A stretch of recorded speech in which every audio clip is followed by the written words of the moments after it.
Meeting will come to order, please. The notice requirements of the Open Public Meetings Act for this meeting have been satisfied. A copy of the annual meeting notice was sent to the press. The Down Beach Current posted on the bulletin board in the municipal building, on the municipal website, and filed in the office of the city clerk. Will please turn off electronic equipment, stand for the Pledge of Allegiance. Attention, salute. I pledge allegiance to the flag of the United States of America and to the republic for which it stands, one nation, under God, indivisible, with liberty and justice for all. Mayor Becker, Here. Commissioner Amadeo, Here. Commissioner Blumberg. Here. Seeing as there are no special items to be discussed, we will start with department head reports. Ed, are you ready to go?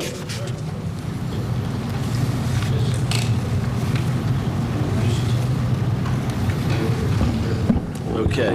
I'll just report on relevant items. Everyone should have my report.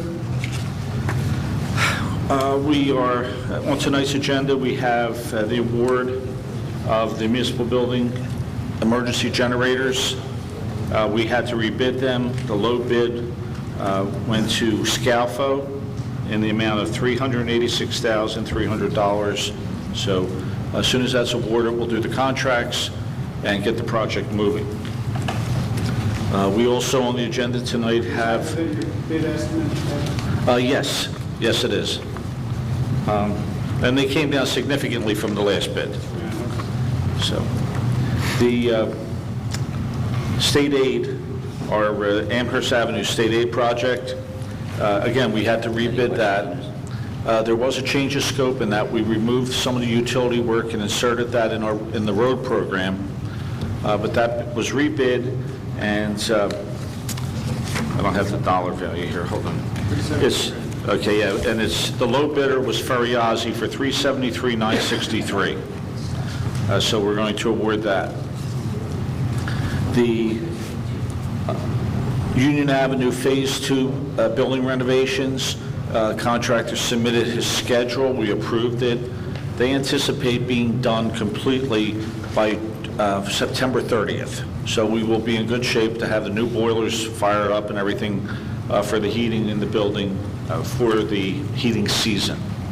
In addition, the one remaining item that needs to be done on Phase 1, which we shut him down during the heating season, was the chimney. So I have to meet with the contractor next week. He has some concerns about the brickwork there, about the extent of what needs to be done, so we're going to go up and take a look at it, and he will do that. That work will blend with what we're doing with Phase 2, so that'll be good. The Washington Avenue building, contractor, thanks to Jimmy, we were able to get the building demoed quickly. The contractor is on site internally doing demolition, mostly electrical demolition, because that's the most intense portion of this, and has actually asked me for permission to work tomorrow inside the building, of which I gave him permission to just keep the project moving. So the electrical contractor will be working in that building tomorrow. Other than that, everything is just progressing. And I think that's pretty much it for the only other thing that's not on my report. Jim Rotella and myself met with Stu Farrell and several members of his staff up in the Cody Creek this morning to discuss the dredging grant that we received from Fish and Wildlife. Apparently Fish and Wildlife is going to let us use that money to do any permitting or studies for instead of just an isolated dredging project, for a dredging solution, a regional dredging solution. And Dr. Farrell informed us that there's been discussions, and they've actually been commissioned by the DOT to locate what are called dredge holes, okay? Areas where they've used material, for example, to build the parkway, to build the Atlantic City Expressway. And they have found one or two in the region here that have, the technical term is confusing, but essentially there's no oxygen that deep. So there's nothing, no fish can live down there, nothing can grow down there. And what they have proposed, and apparently is being accepted conceptually, is, for example, if the hole is 60 feet deep, they're letting them fill it up to minus 12. Okay, so they can go from minus 60 to minus 12. And there is even talk about going higher than that. What that does is it creates or restores the aquatic habitat, because then the fish in that area, the bottom dwellers, the crabs, the vegetation can survive because the oxygen's there. You're restoring the environment. So that was very positive, because that becomes a no-cost disposal option.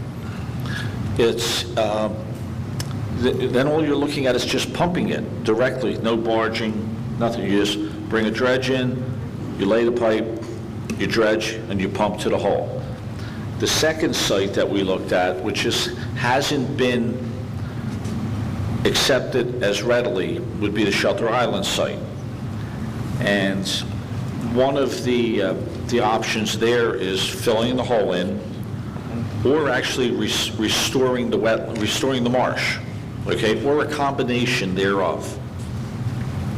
And then the third option we talked about, which is even less likely, but still a possibility, would be filling the cut-in off of Amherst Avenue.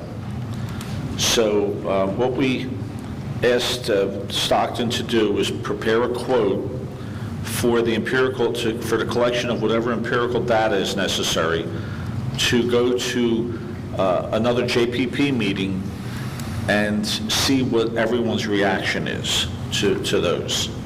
At the same time, for example, the hole the one is 60 feet deep, will hold close to 500,000 cubic yards of material. Our need is probably somewhere of 125 to 150,000 cubic yards of material. And that would be our bayfront, pretty much our entire bayfront. I also brought up the question to Dr. Farrell about dredging, getting a permit to dredge behind the log cabin, the thing we tried to do many years ago. And we agreed that it's as good a time as any to try to make another run at that and possibly bring that into the equation at the next JPP meeting that we would have on this process. But the encouraging, the funding is for resiliency, okay? Environmental resiliency, which would include restoration of the marshland, because that would stop wave action during a storm. But another piece of this that was mentioned to Jim Rotala at the last meeting was economic resiliency. And they will consider economic resiliency for use of this money. So any dredging that would be done in the back bay would enhance economic resiliency for this region. So it was a good meeting. We're going to keep moving with this. Jim and I are going to try to schedule a meeting with Scott Douglas from the DOT, because I still want to find our money, for one thing, the money that was allocated to us. And in addition, I want them to acknowledge what is actually state-owned in our area, because they have not done that. If they acknowledge it's state-owned, it's their responsibility to maintain it. So that's my next move. Ed, can you discuss with Jim a way to historically now write up a summary of chronologically of all of these meetings, and just in summary form, but the outcome and what the next step is, much like when we reported on the Dunes thing publicly here, that we have this ongoing, because it takes so long to do all this, and you lose track of the detail of what you went through. And there's going to be a point where we're going to have to, communicate this widely to the citizens that are interested in this. So, think about it, and whatever you need to do to get that done, I'll work with you on it, but I think we need to do that. You're absolutely right. It needs to be memorialized because the problem will still be here, but the players will change at some point. Yeah, whatever gets in the minutes here is not sufficient to be able to create the separate log. Okay. Thank you. Thank you, Rich. Thank you, Ed. Do you have anything else? Okay, thank you again very much. Frank? Yeah, we got a call from the mulch company that is going to supply us with the mulch for the playground back here. They moved the date up. They moved it up 2 weeks, so we'll be receiving it Monday or Tuesday. So we should have it completed by midweek next week. We're also going to be doing the Benson Avenue playground with playground mulch.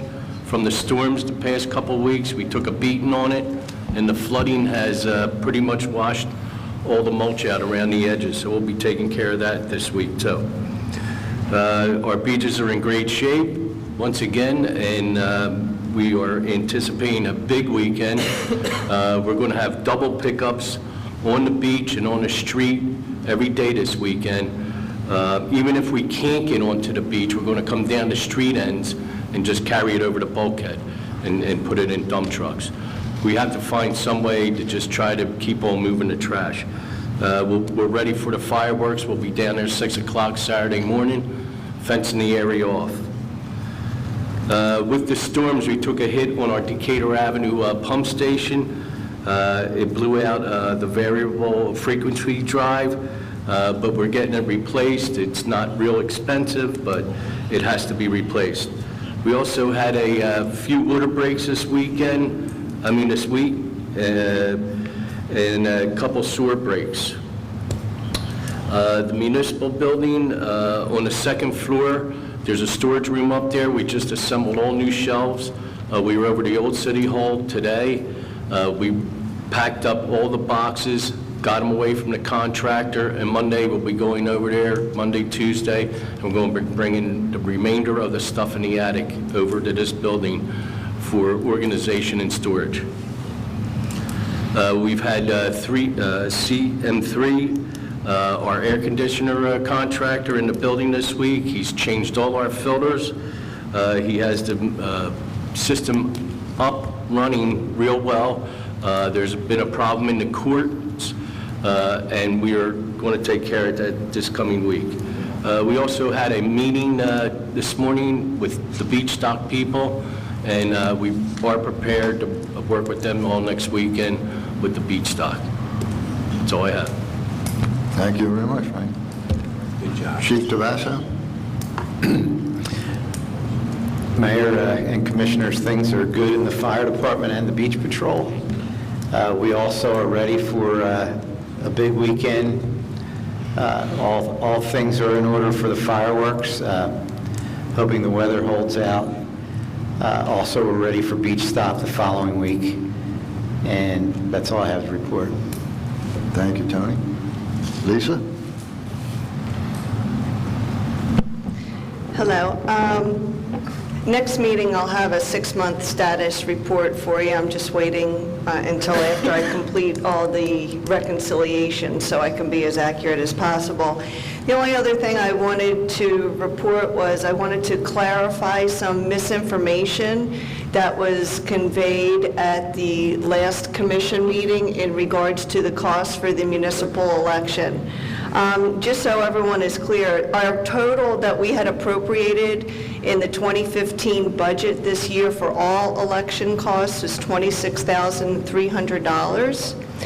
In regards to the municipal election, year-to-date, the total amount that we had paid or charged was $8,877, for which $3,000 of that will be reimbursed to the city by the County Board of Elections. I helped Johanna prepare that reimbursement form yesterday, so we should be getting that, I imagine, within the next couple of months. So the net cost for the municipal election will be approximately $5,800, not $24,000, as was reported.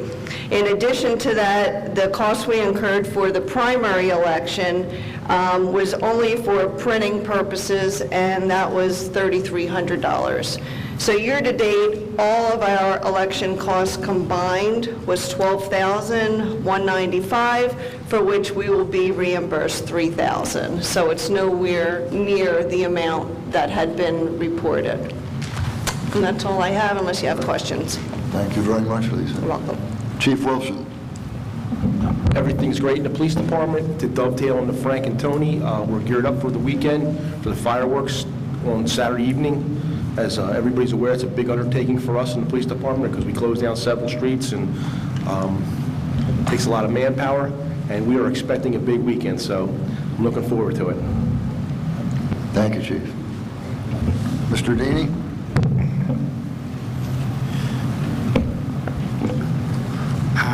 I can echo the fact that the beaches are in good shape because the fire chief was kind enough, together with the beach patrol chief, to take me on a tour this week, and the beach patrol is doing a great job.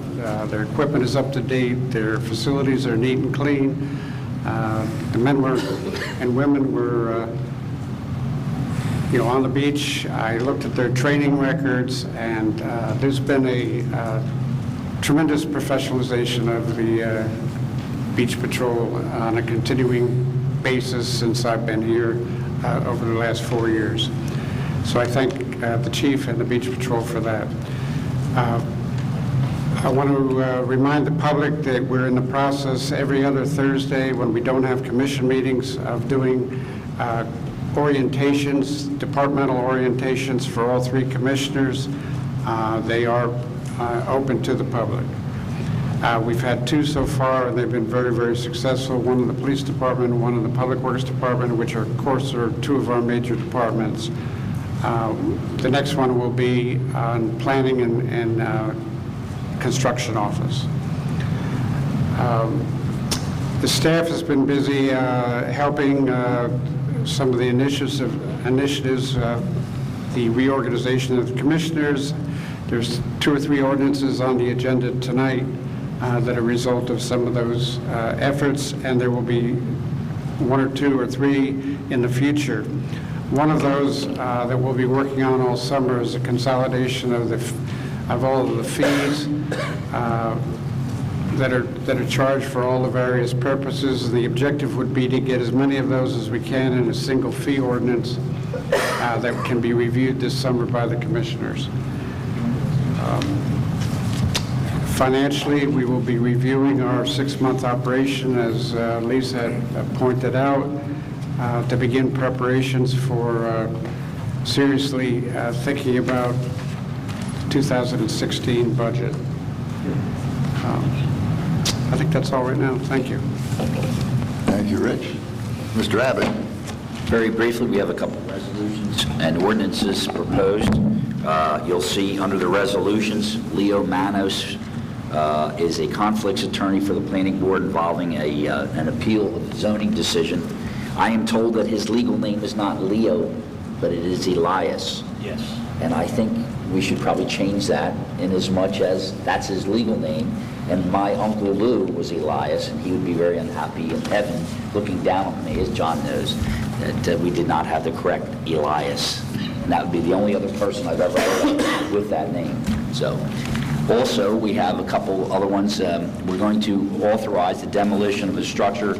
As you know, Jimmy Galantino has been on this one. The pool was removed that was considered to be a hazard. The bank or the lender plus the owner have basically ignored the city. The building is in terrible shape. It's one of those houses that's on piling over the water at Vendome Avenue. So this will authorize us to go forward with the demolition work. And I think this satisfies Mr. Galantino. You wanted this resolution, Jimmy, and are you happy with it too? Or? Yes, I have some news to go along with this. I just got an email from the bank that when we tear the structure down, we're going to submit the bill to the IndyMac, who's the owner of the property, and they'll pay the money for the demolition. So that the bank's release, going to reimburse us directly? Yes. Oh, that's they're great gonna news. reimburse. That's something new. That's great. All right, well, here we go. We also have a couple of ordinances that are proposed. One was Chief Wilson and I worked on. Chief had made some recommendations regarding dumpsters. You'll see that the dumpster permit fee is being increased from $25 to $50, and renewal periods would be another $25. I guess you're happy with that, Chief? And I'm very happy. One of the other points of interest, if I may, Solicitor, is we're moving that issuance of the permits from, Jim and I have spoken, and Rich Deeney have spoken extensively on this, and it's all our feeling that it would be better serve the city if that responsibility was moved to the police department, and this ordinance actually does that. So issuance of dumpster permits will be coming out of the police department versus coming out of construction office now. It gives us more to handle. well, I do say designated individual from Public Works or other designated municipal entity, so... Well, that's for the recycling. Right, okay, that's just But recycling. the issuance of the permits and the Police dumpster permits department. is coming out of the police department now, so everything's going And through they're the the police ones department. that are on the street constantly, and they see it, so it makes a lot of sense to do that. Hey, Scott, if I may, Jimmy, is there anything in the ordinance that suggests how long dumpsters are allowed to sit in front of houses? No, there's only a period of the permit, which is 2 weeks. Then they reinstate it it's $25, originally was $25 for a permit, and then $15 to renew it. But we never, pods are the only one we put a expiration on. We never expired the dumpsters. So every 2 weeks, the contractor has to go and renew the permit for the dumpster? We can amend the ordinance to give it talk to Dave about how he wants to structure that expiration. What we're proposing is that the dumpster will initially be allowed there for the 2-week period, or whatever, the 2-week period according to as the ordinance is written. Unless they come into the police department, we were going to make them remove the dumpster. Okay, Unless so they renew. this is good news, because on my block, and I know it's just not my block, we had a dumpster in front of a new construction house for over a year, 1 full year. And they weren't using it, and it was there. This is, and I just want to... And so this will correct that? Yes. This will correct I that? just want to be clear, this is not a slight or demeaning to the construction, Jimmy, or the construction. My people are out there 24 hours a day, 7 days a week, and we are going to start handling anything in the street curb to curb, and there'll be additional ordinances suggested regarding construction trailers. But they were within their right. My understanding is that they were within their right to have it there for a year, previously. Now they're not going to be allowed. Correct. Well, I think that's great, and I support this 100%. Anything else? Well, that's a good thing. Okay, and then you'll see another ordinance in here. We've been trying to do some house cleaning. There were various boards that have been established, whether it be by ordinance or resolution. If you want to discuss it, we can do it. I think it's pretty self-explanatory, and it's just part of our trying to clean up and have boards that we don't use anymore, been around, haven't been used for years. So that's part of our ongoing process. That's it. That's it? That's it. Good job, Scott. Good. Thank you. Johanna, do you have anything? I Roger? have nothing to report. Thank you. Roger? She's too busy to have things to report. Just very quickly, at the last meeting, you asked the planning board to set up a little license agreement review committee, being one member of the planning board, working with myself to advise the commissioners when license agreement requests come in. The planning board considered that. The chairman selected Dave Carter to be on that committee and work with me. So when you do get license agreements, please, Scott, you usually get them, send them our way, and we'll give you feedback. And I think Carter was an excellent choice because of his background in business and his interest in planning and zoning, as we all know. We have 7 planning board cases in July. Things are very busy. This coming Tuesday, we're going to have another work meeting of the post-Sandy Planning Grant Committee with the Ponzio Mazer consultant, who are studying the bulkheads, situations along the bay and the beach, and the Amherst Avenue Promenade study. And they're about halfway through the study. They feel like they're on track, if not early, and I think at this next week's meeting, we'll be discussing a possible public hearing at some point on the preliminary findings. But they're doing very well. That's it. Thank you, Roger. Jim? Now, I'm sure Scott would appreciate this, but the layers that go involved with these foreclosures is unbelievable. To get to this forefront with this resolution, to get this structure demoed, there are so many companies that handle the maintenance of the company, the processing of the foreclosure. The bank has a middle person between the foreclosing company and the bank itself, and I'm sure they're there to protect the bank from any lawsuits that may occur from these blighted or abandoned properties. But the resolution that you guys have put on the agenda, and I sent that to everybody. I mean, the amount of emails I've sent out in the last week to the different branches of the companies out there are insane. But this finally brought it to the forefront where they said, well, these guys are very serious about getting the structure removed, and we're going to let you demo that structure. But I also stated in all my emails that the fines that we're going to levy against the property for failure to comply were, going to be $2,000 per week as long as it took them to remove the structure. So I think they found that it was better off to just get rid of the structure and move on. And which brings me to our code enforcement issue. If we can be a little bit more stronger, finding that we can get these properties moving along a little bit, then I think we can get some of those blighted properties that are on your streets corrected and in better shape. So I think the mayor will appreciate, he gets a lot of phone calls about those situations. 7 South Washington Avenue, I did go by, the foundation is gone and it's cleaned and it's ready for them to use that as a parking area.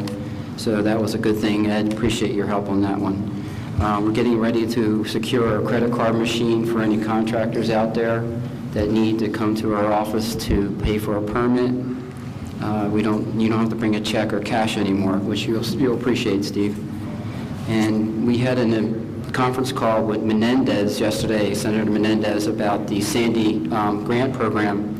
Apparently through New York, there were some issues where engineering firms were kind of exaggerating on some of the details or creating more of a problem when houses being lifted that caused a lot of homeowners to become sort of into financial distress. So Menendez is reopening up a lot of the Sandy claims, that if you did not get enough money from your Sandy claim, to go call your representative and they will review it and determine if there's additional funding that you can get back out. Also, there is another round of REM program that's going to be out there. So if you feel that you can get back into the REM program to get your property elevated, call somebody and make an application. If you were denied on your REM program, then reapply. You have the opportunity to try again. And for the last thing I have to talk to you about is a concrete ordinance that we're proposing. We had a meeting with Rich Deeney, Roger McLaren yesterday. We're revising this issue in 3 different ways. One, we're going to decrease the fee for the concrete openings from the maximum, which was about $500, $600 a street opening, to $250. It goes into more of that. There's a lineal fee issue and an additional cost. Also, we're looking for Ed to come up with some language about planning board cases, if he can say no more than a 2% gradient change on concrete work. And the other thing we're looking at is a inspection pamphlet to give out to the contractors so they're aware of what the specifications are for installing concrete. Other than that, it was a very slow week. No, I'm just kidding you. That's all. Thank you, Jim. Well, while we're still with Jim, I just want to express my personal thank you to Jim. He's really worked hard, number one, on the Washington Avenue building. He got that prepared to come down. Hadn't been for Jim, it still would be there. And I want to thank you for that, Jim. And for the one on Vendome Avenue, the demolition there, that's got a long history. Jimmy Scott and I inspected that building two and a half years ago. And it was a mess then, and we got in this quagmire with all the banks and things like that. So, Jimmy, I know you worked hard, and I think you deserve some public recognition. Thank you. Maureen? Nope.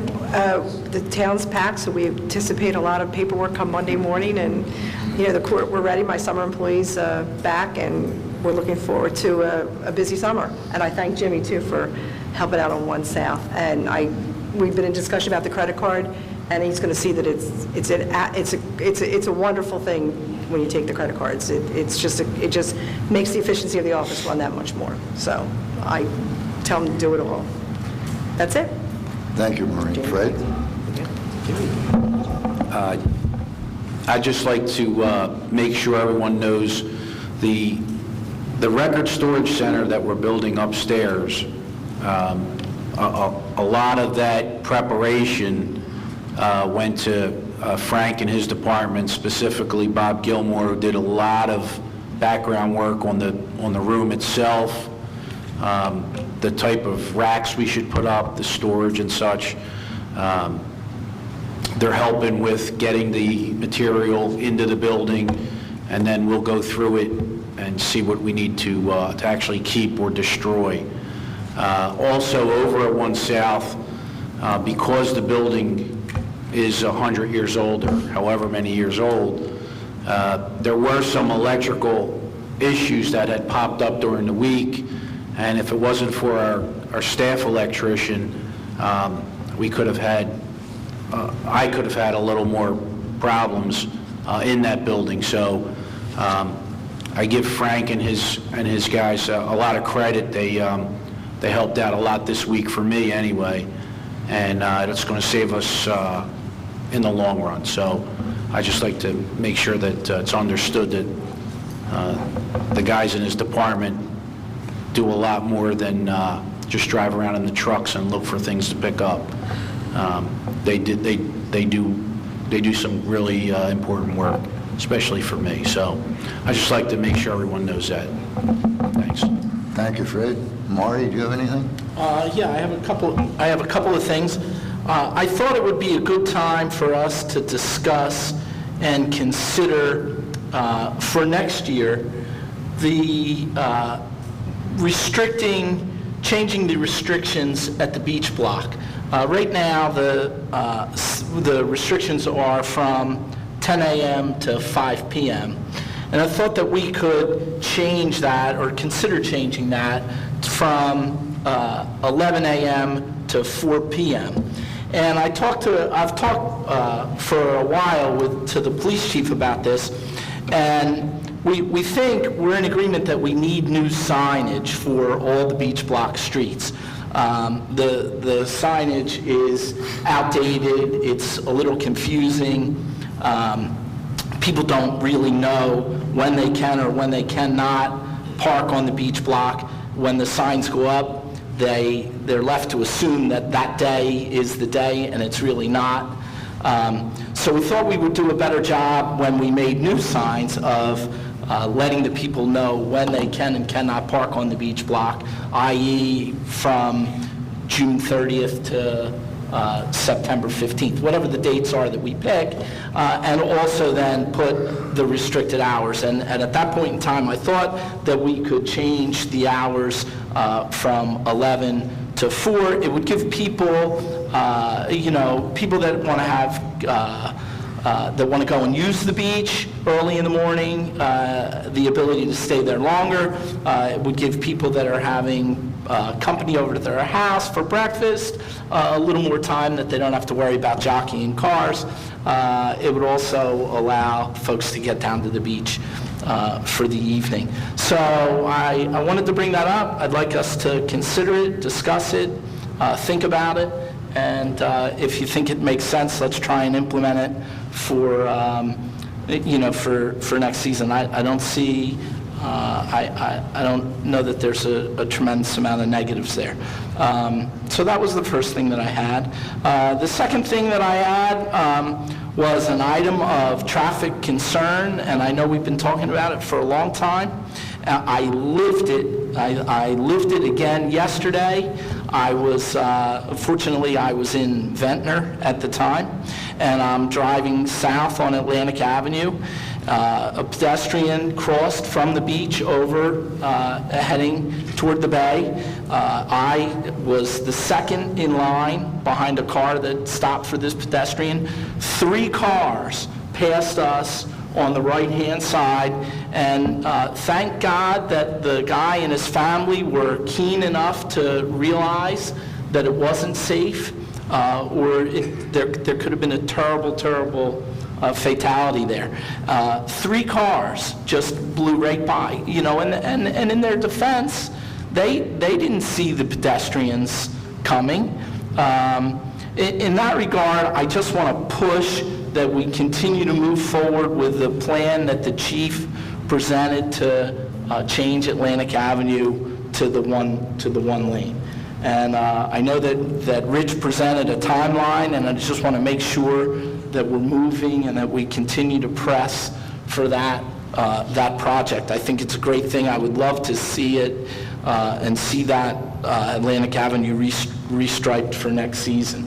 I think it's a great thing, and I support the chief 100% on that, and I think it'll work.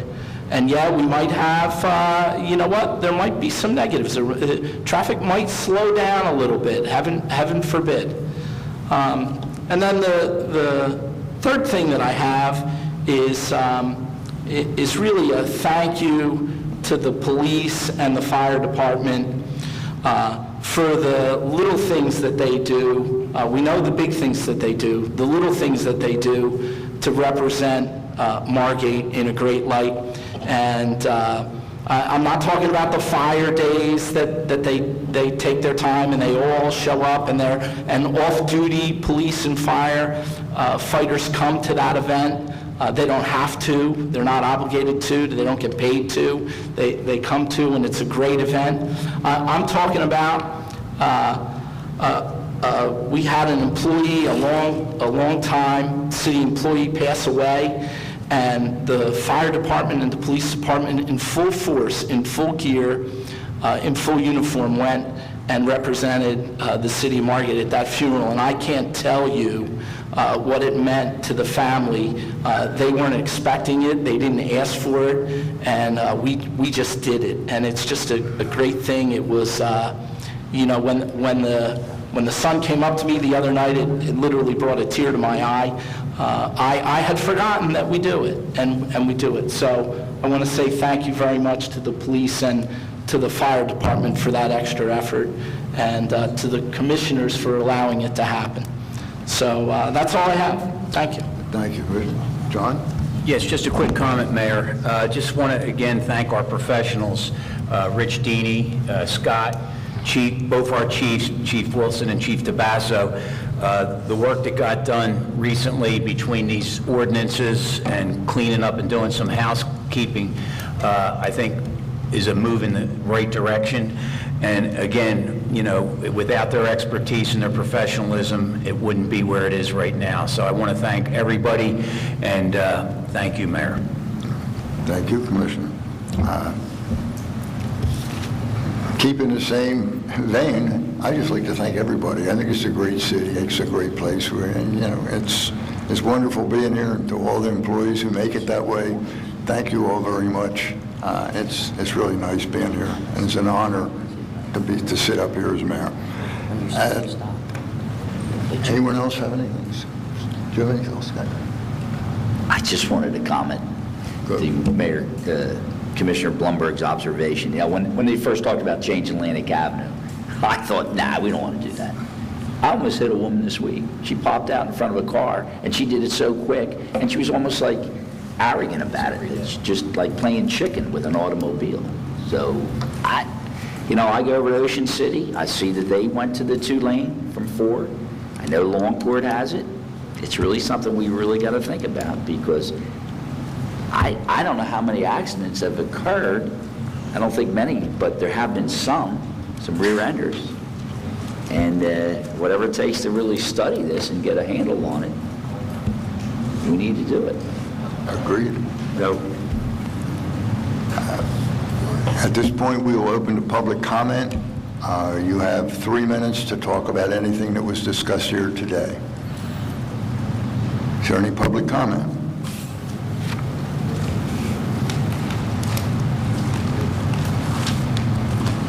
Sewell, 22 West Drive. 3 quick points, starting with the solicitor. The real problem with that is the yield to pedestrian. That's been a horror from day one, and it will not prevent the people from jumping out against the light and everything else under the notion that you could stop on a dime. And that's whether you have 2 lanes, 4 lanes, or 8 lanes. And I think that's what has to change in Trenton. The guy who did it, an attorney from Philadelphia, his daughter was killed in Ocean City, well-intentioned, good idea, but it doesn't work out in reality. And even if you reduce the lanes, you're still going to have the same mindset. You do not have yield to pedestrians when you have a 6,000-pound escalator, navigator, boogieing down the highway. Quickly with the chief, I hope that the dumpster also applies to those pods. Yes. Yes, it does. Thank you very much. And Jimmy Galantino brought up a very interesting point, and I think we should all be aware of the detrimental effect of the refusal of the state of New Jersey to do what the state of Florida has done and designate a separate foreclosure court. We are leading the nation in foreclosures in Atlantic County. This is dragging down property values county-wide. And if you remember what that great mayor from Egg Harbor Township, Sonny McCullough, fighting Trenton to get those foreclosures to be valid compost, this is a problem. Let's flush all these foreclosures out once and for all, and then get the real estate market back in an ascending position. Because right now, they're dragging properties down. You're seeing absolute auctions in Atlantic City with the Bella project. This is really something that has to be addressed, not only in Trenton, but with the judiciary.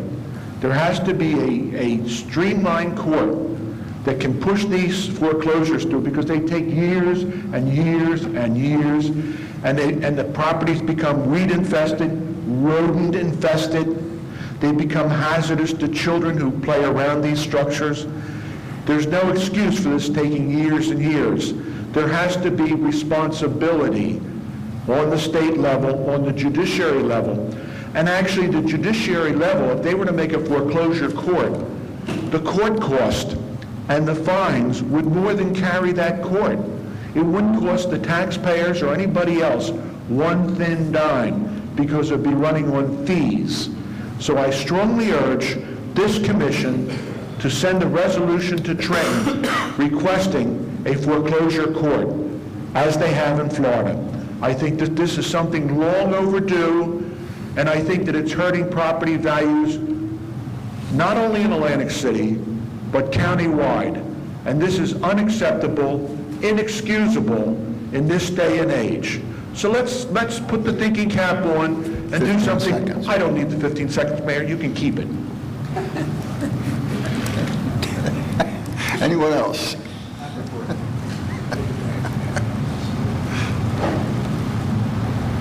Stephen Altman, 9003 Amherst Avenue, Margate.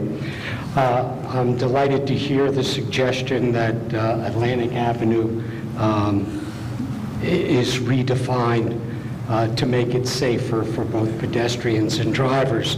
But as you do that, I have a suspicion, since I live on Amherst Avenue, and there is nothing to slow down traffic from Jerome Avenue to Washington Avenue, that some consideration be given to something that slows down traffic in between those 2 points. It can be very difficult just to cross Amherst Avenue near my house on Union. Also, I think that this entire issue really is one of education, not just for the drivers, but for the pedestrians also. And I think we should try to consider some alternative, or in addition, some sort of education that we can do to make pedestrians aware of their responsibility in crossing all the avenues. Thank you. Thank you, Steve. Any other public comment?